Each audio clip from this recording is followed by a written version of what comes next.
प्रल्हाद महाराज म्हणाले, हे परम भगवंता, आपण बद्ध जीवांप्रती कृपाळू असल्याकारणाने मी आपल्याकडे केवळ एक वरदान मागतो. मला माहीत आहे की माझे पिता मृत्यूसमयी केवळ आपल्या दृष्टिक्षेपामुळे पूर्णपणे शुद्ध झालेले आहेत, परंतु आपल्या सुंदर शक्तीचे आणि परमत्वाचे त्यांना ज्ञान नसल्याकारणाने ते विनाकारण आपल्यावर क्रोधित होते. ते अज्ञानामुळे समजत होते की आपण त्यांच्या बंधूचे संहारक आहात. त्यामुळे त्यांनी सर्व जीवात्म्यांचे आध्यात्मिक गुरु अर्थात आपली प्रत्यक्षपणे निंदा केली. तसेच आपल्या भक्तांप्रती म्हणजेच माझ्याप्रती अत्यंत भयंकर पापमय कृत्ये केली. माझी अशी इच्छा आहे की आपण त्या सर्व पापमय कृत्यांकरिता त्यांना क्षमा कराल. परदुःख दुःखी भगवंतांच्या शुद्ध भक्तांच्या भक्तीचे हे स्वाभाविक लक्षण असते की ते स्वतःच्या सुखदुःखांचा गैरसोयींचा विचार करीत नाहीत, परंतु इतरांचे दुःख पाहून त्यांना अतिशय वेदना जाणवतात. आणि म्हणूनच भौतिक अस्तित्वाच्या दुःखमय परिस्थितींमध्ये असलेल्या लोकांना भगवंतांची कृपा देण्याकरिता ते कोणत्याही यातनांमधून जाण्यास तयार असतात. या सर्वात प्रतिष्ठित गुणवैभवाचे प्रल्हाद महाराज सर्वोच्च उदाहरण आहेत. हिरण्यकशिपू अत्यंत द्वेषी हिंसक प्राणी होता. त्याचा हेतू केवळ त्याच्या पुत्राला दुःख, यातना आणि मृत्यू देणे इतकाच होता. परंतु प्रल्हाद महाराजांनी या गोष्टींचा विचारही केला नाही.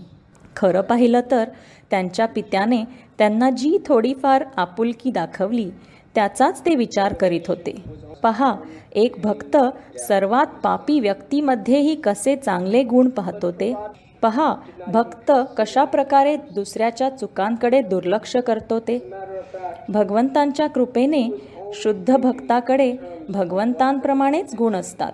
आपण श्रीमद भागवतमध्ये वाचतो की कशा प्रकारे महाकाय आसुरी प्रवृत्तीची अशी पूतना राक्षसी ब्रजभूमीत केवळ श्रीकृष्णांना मारण्याच्या हेतूने आली. किती मायावी होती ती.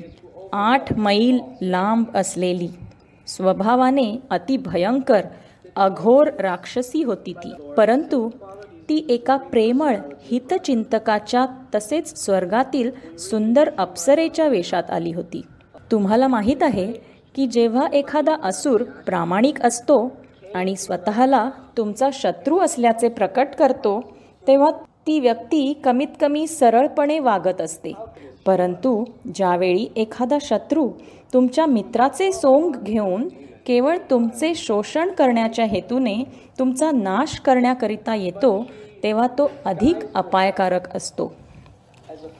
या जगात आपल्याला कितीतरी शत्रू असतात.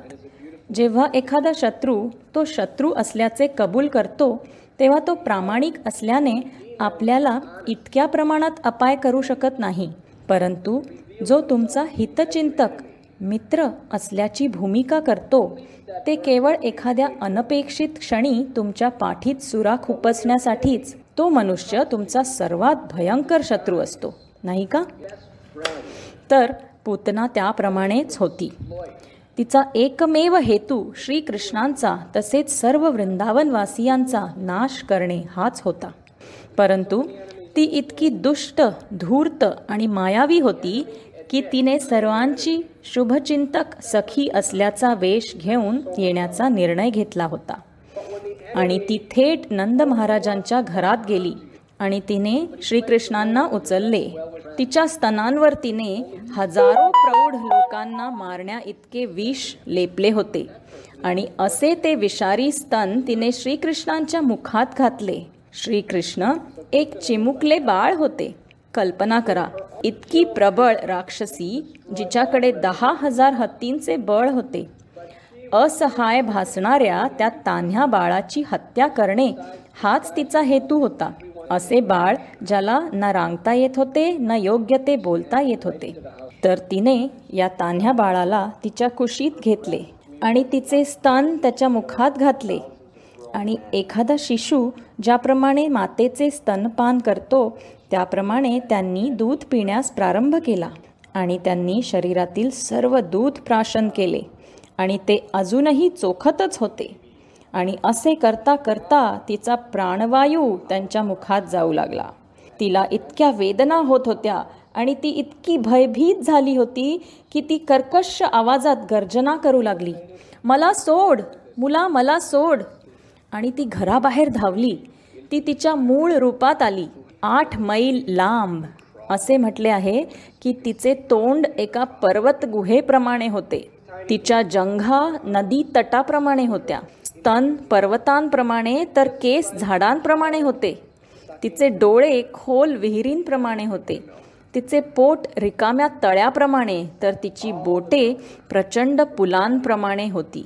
आणि एक चिमुकले तान्हे बाळ एका छोट्या कणाप्रमाणे तिच्यावर रांगून स्तनपान करीत होते. आणि त्यांनी तिच्या शरीरातील प्राणवायू गिळला आणि ती किंचाळून मरण पावली.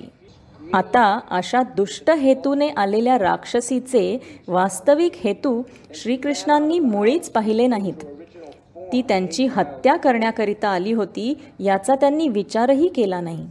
इतकेच काय तर श्रीकृष्णांकडे येण्याआधी ती हजारो लाखो नवजात शिशूंची हत्या करण्याकरिता प्रचलित होती याचाही विचार त्यांनी केला नाही. आणि याच विशिष्ट कारणामुळे कंसाने तिला धाडले होते, कारण ती छोट्या बाळांची हत्या करण्यासाठी प्रसिद्ध होती. किती दुष्ट पापी स्त्री. परंतु श्रीकृष्णांनी इतकेच पाहिले की ही स्त्री मला यशोदा मातेप्रमाणेच दूध अर्पण करीत आहे. त्यांनी तिची केवळ ती बाजूच पाहिली आणि म्हणून त्यांनी तिला गोलोक वृंदावनामध्ये मातेचे स्थान देऊन मुक्ती प्रदान केली. सर्वात नीच व्यक्तीमध्ये देखील जे काही चांगले मिळेल ते पाहण्यास श्रीकृष्ण किती तत्पर असतात आणि सर्वोत्कृष्ट लोकांमध्ये देखील वाईट पाहण्यास आपण किती अधीर असतो. एखादी व्यक्ती पापमय जीवनाचा आणि इंद्रिय तृप्तीच्या संधींचा त्याग करून आपले जीवन समर्पित करण्याचा प्रयत्न करीत असेल, एक योग्य भक्त होण्याकरिता दुसऱ्यांकडून किती निंदा सहन करीत असेल, भगवंतांचे पवित्र नाम स्वीकारत असेल आणि केवळ त्यांच्या मागील बद्ध परिस्थितीमुळे काही वाईट सवयी असतील तर आपण आपले ध्यान संपूर्णपणे त्या वाईट सवयींवर केंद्रित करण्यात ग्रस्त करतो. आपल्याला त्याबद्दलच बोलायला आवडते, त्याबद्दलच विचार करायला आवडते. श्रील प्रभुपाद म्हणत असत, ते चंद्रामध्ये डाग शोधण्याप्रमाणे आहे. एखाद्या भक्ताच्या गत जीवनातील ज्या काही त्रुटी असतील त्या भक्ताच्या श्रीकृष्णांना शरण जाण्याच्या प्रामाणिक प्रयत्नांपुढे अत्यंत क्षुल्लक ठरतात. श्रीकृष्णांचा भक्त होण्याची इच्छा म्हणजे एखाद्या व्यक्तीच्या जीवनात पौर्णिमेच्या चंद्राप्रमाणे असते आणि त्या व्यक्तीमध्ये जे काही शक्य गुण असतात ते चंद्रावरील डागांप्रमाणे असतात. ते क्षुल्लक असतात. शरद ऋतूतील चंद्रांमधील डागांकडे केवळ एखादा वेडा मत्सरी मूर्खच बोट दाखवेल. त्याचप्रमाणे असे म्हटले जाते की या श्रीकृष्ण भावनाभावित आंदोलनामध्ये येणारा प्रत्येकजण प्रत्यक्षतः लाखो जन्मांच्या भौतिक बद्धतेतून गेल्याने त्याच्या हृदयात काही घाण असणे साहजिक आहे. परंतु वास्तविकता ही आहे की पवित्र हरिनामाचा जप करीत असल्याने, भक्तांचा संग करीत असल्याने आणि भक्तिमय सेवेमध्ये गुंतलेला असल्याने तो भक्त स्नान करत असल्याप्रमाणे आहे. तो स्वतःला स्वच्छ करतो आहे. खरं पाहिलं तर जर कुणी स्नान करीत असताना कितीही मलिन असला तरीही त्याच्या मलिनतेची कुणी निंदा करील का? नाही.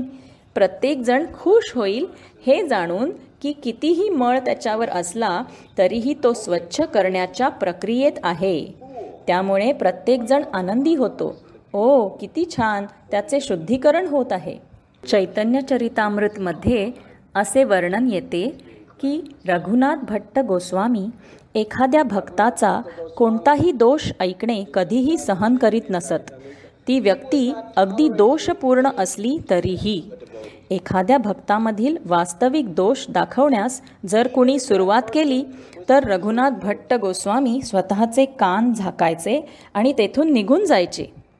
त्यांची अशी दृढ श्रद्धा होती आणि ते म्हणायचे, मला इतकेच माहीत आहे की हा मनुष्य भगवान श्रीकृष्णांचा भक्त आहे आणि मला तितकेच त्याबद्दल ऐकायचे आहे. दुसऱ्या गोष्टींमुळे काहीही फरक पडत नाही. वास्तविकता हीच आहे की तो भगवत भक्त असल्याने माझ्यासाठी पूजनीय आहे. श्रील कृष्णदास कविराज गोस्वामी चैतन्य चरितामृतमध्ये सर्व वैष्णव भक्तांना प्रणाम करतात आणि मी सर्व भक्तांच्या चरणकमलांची धुली घेतो असे म्हणतात. आचार्यांच्या मतानुसार कृष्णदास कविराज गोस्वामी आपल्या परंपरेतील सर्वोत्तम आचार्य होते. पृथ्वी तलावरील सर्वात महत्त्वपूर्ण व उन्नत अशा आध्यात्मिक ग्रंथाचे अर्थात चैतन्य चरितामृतचे ते लेखक होते. आणि ते कसा विचार करीत होते तर ते अगदी नवशिक्या भक्तांची चरणधुली घेत आहेत, जे नक्कीच पापमय कृत्यांना तसेच वाईट सवयींना आसक्त असतात.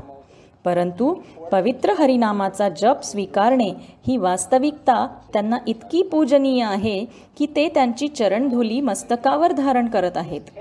असे म्हटले जाते की महान जीवात्मे सोने कचऱ्याच्या ढिगात सापडले तरीही ग्रहण करतात. तर वास्तविकतः या जगात प्रत्येकाचे हृदय प्रत्यक्षपणे कचऱ्याच्या ढिगाप्रमाणे आहे, परंतु श्रीकृष्णांच्या जवळ जाण्याची कण मात्र इच्छा देखील सोन्याप्रमाणे आहे. तर भगवत भक्त कचऱ्याकडे पाहत नाहीत. कचरा तर कुणालाही सापडेल, परंतु ते सोन्याच्या शोधात असतात आणि त्यांना सोन्याचे थोडे देखील अवशेष सापडले तर त्यांना सोने मिळाले आहे याचीच त्यांना हमी पुरेशी असते. असे म्हटले जाते की भगवंतांचे भक्त अगदी पापी बद्ध जीवांमध्ये देखील भक्तिमय सेवेची इच्छा असलेली चिमुकली ठिणगी मात्र सातत्याने शोधित असतात. सर्वसाधारणतः प्रत्येकाच्या हृदयात वाईट सवयींचा तसेच पापमय इच्छांचा प्रचंड डोंगर आहे. हे गृहीत आहे. ते पाहण्यासाठी महान व्यक्ती असण्याची आवश्यकता नाही. त्याच्याकडे बोट दाखविण्यात काही गौरव नव्हे. कोणीही त्याकडे बोट दाखवू शकतो. परंतु जो दुसऱ्या व्यक्तीच्या हृदयात भक्ती करण्याच्या इच्छेची एक छोटीशी ठिणगी कण मात्र पाहतो आणि त्या संपूर्ण दोषांच्या डोंगराकडे दुर्लक्ष करतो, तोच खरा वैष्णव होय. आणि संपूर्ण जीवनभर तो त्या व्यक्तीमधील त्या कणाचे गुणगान करील, तसेच त्या दोषांच्या डोंगराचा उल्लेखही करणार नाही. तोच वैष्णव आहे. म्हणूनच वैष्णवांची तुलना एका मधमाशीबरोबर केली जाते. तर एक दुर्दैवी व्यक्ती एखाद्या माशीप्रमाणे असतो. मधमाशी एखाद्या कचऱ्याच्या ढिगामध्ये असली तरीही फुलाचाच शोध घेत असते. आपण पाहिले असेल काही वेळा की असे एखाद्या कचऱ्याच्या आणि गटाराच्या ढिगामध्येही कुठेतरी एखादे छोटेसे फूल असेल तर मधमाशी बरोबर त्या फुलावर जाऊन बसते. नुसत्या फुलावरच नव्हे तर ती फुलाच्या अंतर्गत मध्यभागी असलेल्या वलयाचा सार म्हणजेच फुलाचा मध चोखते आणि तिला अवतीभोवती असलेल्या दुर्गंधीचे मुळीच भान नसते. परंतु एखादी माशी जरी सुंदर मनमोहक फुलांच्या बागेत असली तरीही मधमाशीला आकर्षक अशा मधाने भरलेल्या सुंदर कमळांच्या सान्निध्यात असली तरीही कोणी प्राण्याने तेथे सोडून गेलेल्या विष्टेच्या शोधातच ती असेल आणि शेकडो हजारो सुंदर कमळ पुष्पांकडे दुर्लक्ष करून ती त्या विष्टेचा छोटा कण शोधेल व त्यामधील रस चोखण्यात अति आनंद घेईल. तर भगवंतांचा भक्त सदैव इतरांच्या हृदयात गोड मधाचा शोध घेत असतो. तो इतरांच्या हृदयात श्रीकृष्णांना शोधत असतो आणि त्यांचा गौरव करण्यात तो सदैव आनंद घेत असतो. आणि जे कनिष्ठ भक्त असतात, जे वैष्णवांचे वास्तविक गुण जाणू शकत नाहीत आणि भौतिकवादी असतात, ते इतरांचे दोष पाहण्यात गोडी मानतात. ते त्यांच्याकरिता मधाप्रमाणे असते. प्रल्हाद महाराज येथे त्यांच्या पित्याविषयी बोलत आहेत. त्यांचा पिता एक असुर होता. तो मानवांना ठार मारून आणि कोणताही भेदभाव न करता त्यांचे रक्त पीत असे. त्यांच्या पित्याने धार्मिक लोकांचा छळ केला. विशेषतः श्रीमद भागवतमध्ये आपण वाचतो की कशा प्रकारे त्याने व्यक्तिशः नेतृत्व करून विशेषतः ब्राह्मणांवर सैन्य धाडून त्यांना ठार मारले, त्यांच्या यज्ञांचा विध्वंस केला. स्वतःला परमेश्वर स्थापित करण्याकरिता त्याने संपूर्ण जगभर कहर माजवला होता. परम भगवंतांचे या ब्रह्मांडातील प्रतिनिधी असलेल्या देवी देवतांची देखील तो निंदा आणि छळ करीत असे. त्याच्या जीवनाचे उद्दिष्ट म्हणजे केवळ काम, गर्व, द्वेष आणि लोभ हेच होते. त्याचे स्वतःचे नाव हिरण्यकशिपू याचाच अर्थ म्हणजे त्याच्या अस्तित्वाची केवळ 2 उद्दिष्टे होती, आणि ती म्हणजे शक्य तेवढी संपत्ती आणि सोने यांचा भोग करणे आणि तरुण स्त्रियांबरोबर मलमली बिछाण्यांमध्ये लैंगिक सुख उपभोगणे. आणि त्याचा स्वतःचा पुत्र प्रल्हाद केवळ हिरण्यकशिपूला परमेश्वर म्हणून स्वीकारत नव्हता. यासाठी हा मनुष्य इतका मूर्ख आणि निर्दयी होता की स्वतःच्या पुत्राला देखील मारून टाकण्यास तयार होता. त्याने किती प्रकारे त्याचा छळ केला, तसेच त्यांच्या भगवंतांची निंदा केली. हिरण्यकशिपू हा अत्यंत खोल आणि अमर्यादित असा दोषांचा सागर होता. कुणी आपल्या विरुद्ध थोडेसे जरी चुकीचे बोलले तरी आपण त्या व्यक्तीवर झेप घेऊ इच्छितो. त्याने असे का म्हटले? कशा प्रकारची व्यक्ती आहे ही? कशा प्रकारचा भक्त आहे हा? हा घोर अन्याय आहे. आपल्यामधील दोष दाखवणाऱ्या व्यक्तीची थोडीशी जरी काही कमतरता असेल तर त्याबद्दल विचार करण्यास आपण उत्सुक असतो. हिरण्यकशिपूने प्रल्हादच्या बाबतीत किती वाईट गोष्टी केल्या. केवळ त्याच्या तोंडानेच नव्हे तर त्याच्या तलवारीने त्याने आपल्या मुलाचे मस्तक उडवण्याचा प्रयत्न केला. त्याला विष देण्याचा प्रयत्न केला. शेकडो प्रकारांनी त्याला मारण्याचा प्रयत्न त्याने केला आणि तो सतत भगवंतांची आणि भक्तांची निंदा करीत होता. परंतु श्रील प्रभुपाद येथे वर्णन करतात की प्रल्हाद एक वैष्णव पुत्र असल्याने त्याच्या पित्याने त्यावर इतक्या असुविधाजनक यातना लादूनही तो त्याच्या पित्याचा स्नेह विसरू शकला नाही. कसे तरी त्याच्या पित्याचे आपल्या पुत्राप्रती अगदी कणभर प्रेम होते. प्रल्हादाचे मस्तक चुंबन करताना त्याच्या डोळ्यात अश्रू येत असत. परंतु दुसऱ्याच क्षणी प्रल्हादला बोलताना ऐकून त्याला त्याचा द्वेष व्हायचा आणि तो त्याला मारायचा प्रयत्न करायचा. परंतु प्रल्हादने कधीही तो द्वेष पाहिला नाही, तो मत्सर पाहिला नाही, की ती हिंसाही पाहिली नाही. उलट त्याच्या पित्याच्या हृदयात एकेकाळी असणारे कणभर क्षणभंगूर प्रेम मात्र तो पाहत होता. केवळ तेच पाहायची त्याची इच्छा होती आणि केवळ तेच त्याने पाहिले. म्हणून अत्यंत प्रेमाने तो नरसिंह भगवंतांकडे एका वरदानाची याचना करीत होता. भगवान नरहरी त्याला काहीही देऊ शकले असते. मुक्ती, गोलोक वृंदावनमध्ये उत्थान किंवा वैकुंठ गमन किंवा स्वर्गीय सुख किंवा अष्टसिद्धी, तो काहीही मिळवू शकला असता. तुम्ही कल्पना करू शकता का? संपूर्ण अस्तित्वाचे परम नियंत्रक तुमच्यासमोर उभे राहून तुम्हाला विचारत आहेत, मी तुला काय हवे ते देईन, जितके हवे तितके देईन, केवळ माग. तर आपण कदाचित खाली बसू आणि म्हणू, मला वास्तविकतः सर्वोत्तम गोष्टींचा विचार करू द्या. परंतु प्रल्हाद महाराजांनी मुळीच संकोच केला नाही. ते म्हणाले, माझ्या भगवंता, मी केवळ एकच वरदान मागतो की माझ्या वडिलांना मुक्ती प्रदान करावी. ते अत्यंत पापी अधम व्यक्ती होते, परंतु त्यांना भगवत धामास परत जाऊ द्यावे. त्यांची सर्व पापांपासून मुक्तता होऊन त्यांना जीवनात सुखी आणि आनंदी राहू द्यावे. एक भक्त किती क्षमाशील असतो ते यातून दिसते. श्रील प्रभुपाद श्रीमद भागवताच्या 9व्या स्कंधात वर्णन करतात की वैष्णवांकडे असलेल्या अनेक गुणांपैकी सर्वात प्रमुख गुण म्हणजे क्षमाशीलता होय. भक्त कोणालाही कशासाठीही क्षमा करण्यास सदैव उत्सुक असतो. असा कोणताही अपराध नाही जो इतका मोठा आहे की भगवत भक्ताद्वारे त्वरित माफ केला जाणार नाही. आता व्यक्तीने भक्ताप्रती केलेला अपराध भगवंत मुळीच माफ करणार नाहीत, परंतु तो भक्त ताबडतोब माफ करेल, विशेषतः जेव्हा ती व्यक्ती क्षमा इच्छिते. हा प्रेमाचा गुण आहे, हा भक्तीचा गुण आहे, क्षमा करण्याची आणि विसरण्याची इच्छा.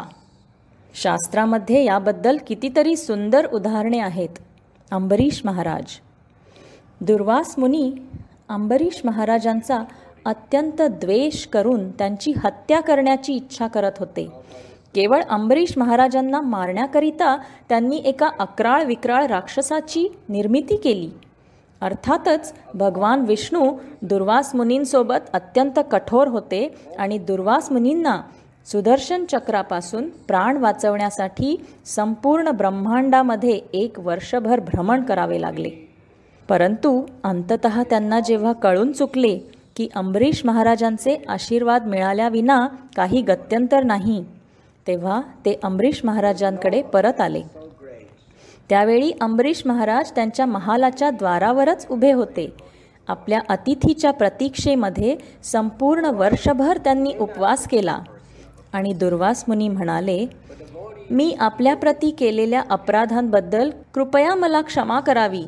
आणि अंबरीश महाराज म्हणाले, काय आपल्याला क्षमा करू? हे भगवंता, उलट मीच आपल्या गैरसोयींना कारणीभूत ठरलो. माझ्यामुळे आपल्याला 1 वर्षभर प्रसादाची वाट पाहावी लागली. उलट मीच आपली क्षमा मागायला हवी. हा खऱ्या भक्ताचा स्वभाव असतो. चैतन्य महाप्रभू ज्यावेळी रामचंद्रपुरी जगन्नाथपुरीला आले होते, ते दोषांचा सागर असलेले रामचंद्रपुरी त्यांची कथा आपणास ठाऊक आहे का? ते श्रील माधवेंद्र पुरींच्या महान शिष्यांपैकी एक होते. भूमंडलावरील त्यांच्या अंतिम लीलांमध्ये जेव्हा श्रील माधवेंद्र पुरी त्यांच्या बिछाण्यावर होते, तेव्हा श्रीकृष्णांप्रती असलेल्या त्यांच्या विरह महाभावामध्ये ते क्रंदन करीत होते. ओ मथुरापती, तुम्ही आज माझ्यासोबत का बरे नाही? तुम्ही कोठे आहात? मला तुमची प्राप्ती का बरे झाली नाही? त्यावेळी रामचंद्रपुरी त्यांना म्हणाले, तुम्ही मथुरापतीला पाहू शकत नाही, तर तुम्ही निराकार ब्रह्मवर ध्यान करायला हवे. आणि माधवेंद्रपुरी अत्यंत क्रोधित झाले. हा मूर्ख स्वतःला माझा शिष्य म्हणवतो. माझ्या प्राणगमनासमयी हा मला निराकार ब्रह्मवर ध्यान करण्यास सांगतो. ताबडतोब येथून निघून जा. मूर्खा, मला तुझे तोंड कधीही पाहायचे नाही. त्यांनी अशा प्रकारे आध्यात्मिक गुरुप्रती अपराध केल्यामुळे त्यांचे सर्व चांगले गुण ते गमावून बसले. एखाद्याने एका महात्म्याप्रती अपराध केला तर तो कितीही प्रगतशील वा महान असू देत, काही कालावधीत त्या व्यक्तीचे आयुष्य कमी होऊन तो आपले सद्गुण गमावतो. आणि आम्ही ह्या हरे कृष्ण आंदोलनामध्ये हे वास्तविकतः आमच्या डोळ्यांनी पाहिले आहे. अगदी महान आणि थोर व्यक्ती ज्यांनी भगवंतांप्रती अगदी विशेष सेवा केली असेल, तरीही जर सातत्याने हृदयात द्वेष धारण करून त्यांनी महात्म्यांप्रती अपराध केला, तर ते लवकरच त्यांचे सर्व भक्तिमय गुण गमावून बसतात. ते अप्रकट होतात. या प्रसंगानंतर रामचंद्रपुरी यांचा एकमेव व्यवसाय म्हणजे इतरांमध्ये दोष पाहणे हाच बनला.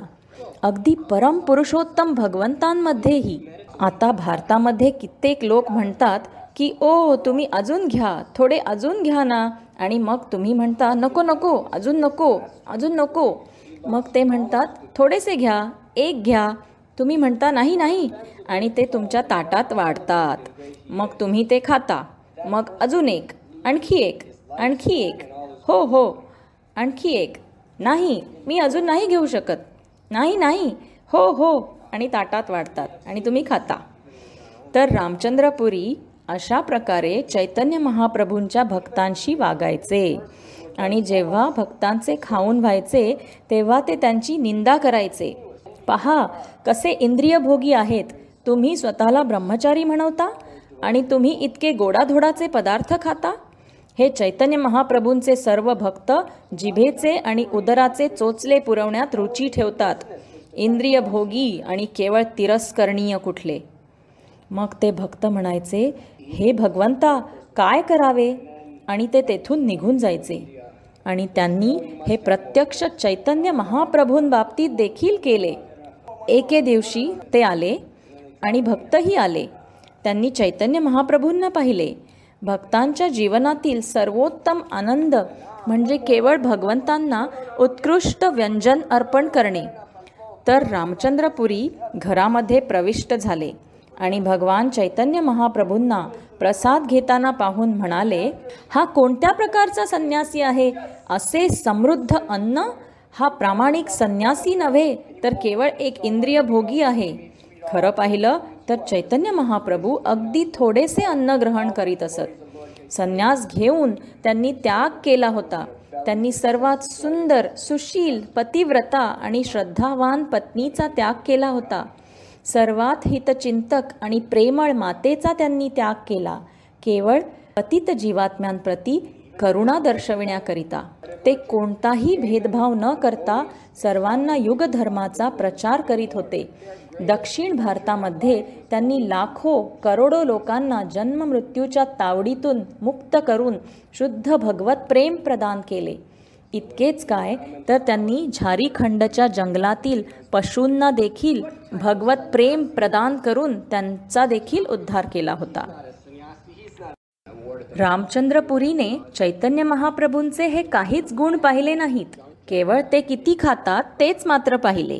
अशा प्रकारे त्या हेतूने ते भगवंतांची देखील निंदा करण्याकरिता पछाडलेले होते. आणि भक्तांना तर, हे भगवंता, या रामचंद्रपुरींचे काय करू आणि काय नाही, त्यांना मार द्यावा की तेथून जगन्नाथपुरीहून बाहेर निष्कासित करावे असे वाटत होते. परंतु चैतन्य महाप्रभू म्हणाले, नाही नाही नाही, तसा विचार करू नका. ते खरोखरच माझे मित्र आहेत, माझे हितचिंतक आहेत, कारण ते मला एका योग्य संन्यासी होण्याकरिता मदत करीत आहेत. ते माझ्या गुरूंचे गुरुबंधू असल्याने त्यांना मान द्यायला हवा. मी अधिक खातो असे ते म्हणत असतील तर त्याचा अर्थ मी अधिक खात असेन.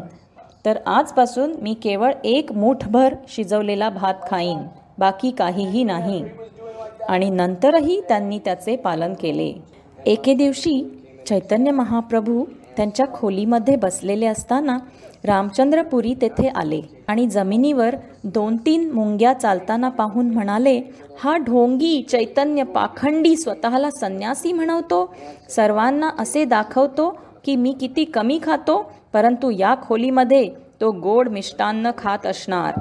आणि त्याचा पुरावा म्हणजे या मुंग्या येथील जमिनीवर सांडलेली साखर खायला आल्या आहेत. आणि भगवान चैतन्य महाप्रभू त्वरित उठून सुदर्शन चक्राने त्यांचा शिरच्छेद करू शकले असते, जसे त्यांनी जगाई मधाईच्या बाबतीत केले, कारण तो अपराध त्यांच्या प्रती होता. परंतु जर तो त्यांच्या भक्तांप्रती असता तर बापरे, त्यांनी रामचंद्रपुरींना काय केले असते कुणास ठाऊक. परंतु तो अपराध त्यांच्या प्रती असल्याने ते अत्यंत नम्रपणे खाली मान घालून उभे राहिले आणि रामचंद्रपुरीच त्यांच्याविषयी बोलत होते. चैतन्य महाप्रभू एक शब्दही बोलले नाहीत. किती क्षमाशील होते चैतन्य महाप्रभू, किती दयाळू. इतरांमध्ये कसे चांगलेच पाहण्यात ते उत्सुक होते. आणि आमचे स्वतःचे आध्यात्मिक गुरु कृष्ण कृपा श्रीमूर्ती श्रील AC भक्तिवेदांत स्वामी प्रभुपाद पाश्चात्य देशात आले आणि पृथ्वी तलावरील सर्वात पतित आणि पापी लोकांचे जिवलग मित्र बनले. असे लोक जे दररोज अवैध स्त्रीसंग करीत होते, असे लोक जे दिवसाचे 24 तास नशेच्या धुंदीत होते, असे लोक जे आजीवन मांसाहार करीत होते, आणि असे लोक जे त्यांचे सारे अस्तित्व रात्रंदिवस जुगारात लावित होते. इतर काय गोष्टी करीत होते याबद्दल काय सांगावे. तरीही श्रील प्रभुपादांनी त्यांची कधीही निंदा केली नाही.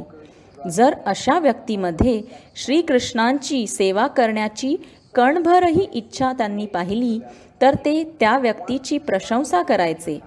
मग ती व्यक्ती इतर काय गोष्टी करीत होती त्याने काहीही फरक पडत नव्हता. अखंड धूम्रपानी, अंमली पदार्थ सेवनी, मद्यपानी, अवैध स्त्रीसंगी, वेश्या कुणीही असो, त्यांचा प्रयत्न करण्यासाठी थोडा जरी कल दिसला तर ते त्यांच्याबरोबर बोलायचे आणि म्हणायचे, अरे ही व्यक्ती खरोखरच महान आहे, कारण ती व्यक्ती हरिनाम घेण्याची इच्छा ठेवते. आणि जर एखादी व्यक्ती म्हणाली त्याच्यामधील दोषांचे काय, तर ते म्हणायचे, तो हरिनामाचा जप करण्याची इच्छा करीत आहे, मग इतर महत्त्वाचे काय आहे.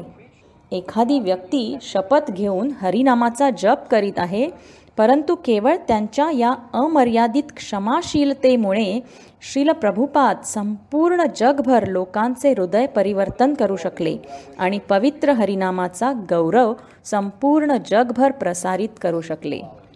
जोपर्यंत आपण हा गुण प्राप्त करीत नाही, तोपर्यंत आपण वास्तविकतः प्रचारक बनू शकत नाही. आपण वास्तविकतः आपल्या आध्यात्मिक गुरूंचे प्रतिनिधी बनून परिणामजनक प्रचार करू शकत नाही. एक भगवत भक्त सर्वांचा हितचिंतक असतो. हा एका महात्म्याचा गुण आहे. केवळ त्यांचा हाच गुण जगातील लोकांना आध्यात्मिक जीवांमध्ये आशा प्रदान करतो. येशू ख्रिस्त यांना लोकांनी काय केले? त्यांनी त्यांची निंदा केली, अपमान केला. ते म्हणाले, तू स्वतःला ज्यू लोकांचा राजा म्हणवतोस? हे घे, हा किरीट घाल.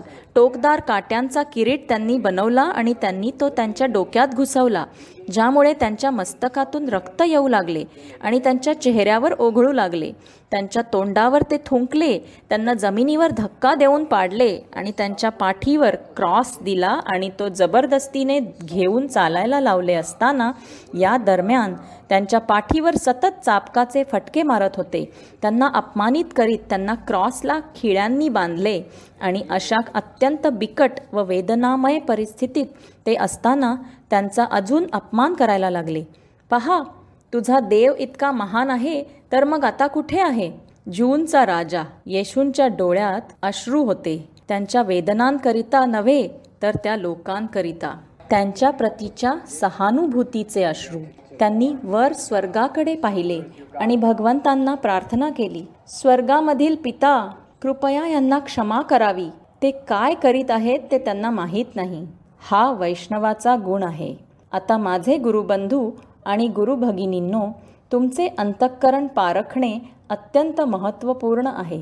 तुम्ही इतरांमध्ये सद्गुण कसे पाहत आहात आणि दोष कसे पाहत आहात? श्रील प्रभुपाद, प्रल्हाद महाराज, येशू ख्रिस्त, भगवान श्री चैतन्य महाप्रभू आणि या सर्व महान भक्तांविषयी ज्यांच्या पदचिन्हांचे आपल्याला अनुसरण करणे अपेक्षित आहे, त्यांच्या उदाहरणांचा विचार करा. किती क्षमाशील, किती कृपाळू, इतरांच्या अंतःकरणात कितीही थोड्या प्रमाणात असले तरीही मधुमाशीप्रमाणे ते केवळ मधूचाच कसे शोध घेतात. त्यांनी कसे दुसऱ्यांचे दोष पाहण्याकडे दुर्लक्ष केले, कसे त्यांना त्याचे भानही नव्हते. आपण किती प्रमाणात त्यांच्या पदचिन्हांचे अनुसरण करीत आहोत? आपल्या अंतःकरणात आपण शोधूया, परीक्षण करूया. आपण दिवसभरात काय बोलतोय, काय विचार करतोय आणि अत्यंत ध्यानपूर्वक आणि प्रामाणिक प्रयत्नांनी आपल्याला शिकवण देणाऱ्या या महान पूर्व आचार्यांच्या पदचिन्हांचे अनुसरण करायला शिकूया. एक वैष्णव बनणे याचा अर्थ काय आहे? भगवत भक्त बनणे म्हणजे काय आणि भगवंतांना कसे प्रसन्न करू शकतो? तर प्रत्येकाच्या हृदयात नेहमी चांगलेच पाहून, प्रत्येकाच्या हृदयात नेहमी श्रीकृष्णांना पाहून, इतरांचा सहानुभूतीशील दयाळू हितचिंतक होऊन, प्रत्येक जीवात्म्याच्या स्तराची स्थिती विचारात न घेता भगवंतांना सर्वोत्कृष्ट रीतीने प्रसन्न करण्याकरिता असलेली ही तपस्या आपल्या जीवनात लागू करूया. आपण सर्वांच्या हितासाठी प्रार्थना करूया आणि प्रत्येक गैरसोयीला सहन करून आपण आपल्या आध्यात्मिक गुरूंना सहकार्य करून त्यांच्या सदिच्छा परिपूर्ण करण्याची खात्री बाळगूया. हरे कृष्ण.